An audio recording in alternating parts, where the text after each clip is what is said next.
Hi, I'm Marie Plutt from aspirationsresume.com, here to give you your daily resume tip.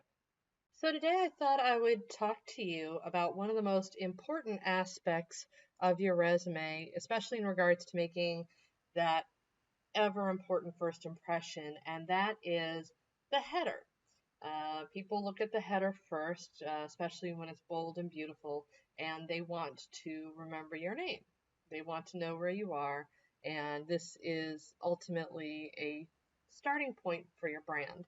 Now, I am a graphic designer, or I have skills in graphic design, and I have a lot of awards, both Tory Awards from Career Directors International and ROAR Awards from the National Resume Writing Association. So I have a lot of awards based on not only how my resumes are written, but also the visual presentation as well.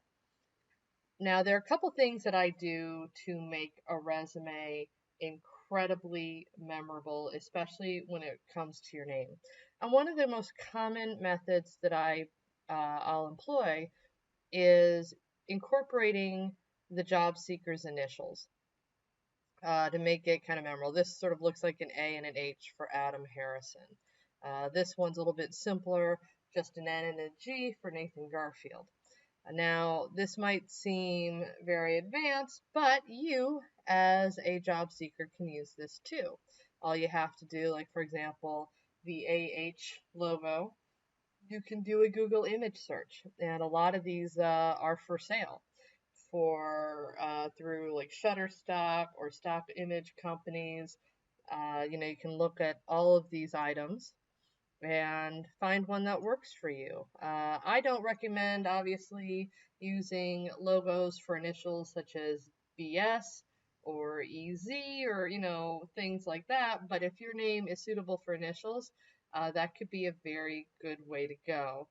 Just like we did Nathan Garfield, you can look at that. There's all these different types of NG logos that can be incorporated.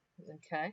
So you can always purchase these online, and just like another thing that I do very often for workaday resumes is I'll do a Google image search for header vector, and these are all sorts of different headers that you can purchase and then pop in your name and pop into a resume. So I'll show you how to do that here in a second.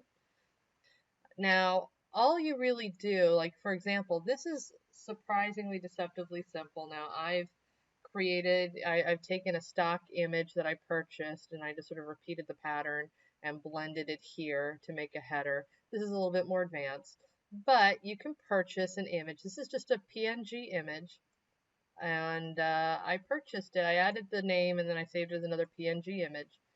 But I basically just took this image, and the rest of it, if we take the image away, it's just a plain headline. That's all this is. This is just text on Microsoft Word. This is just me typing and choosing a color for the font.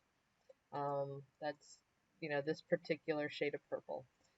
That's all that this really is. And then what I've done is I took an image that I designed. I'm going to delete it now. I'm just selecting it and deleting it. And then I go up into Insert, and then I go into Picture,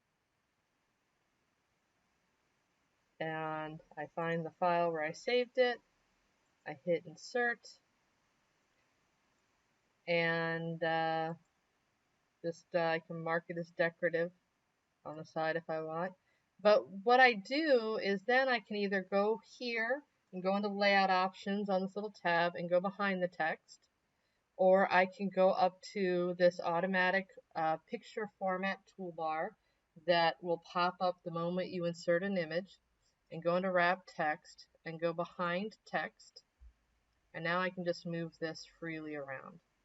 And so why this works is applicant tracking software then disregards this image and it only sees the text. So this is actually an ATS-friendly resume, and the applicant tracking system sees all it needs to see and simply disregards all the images.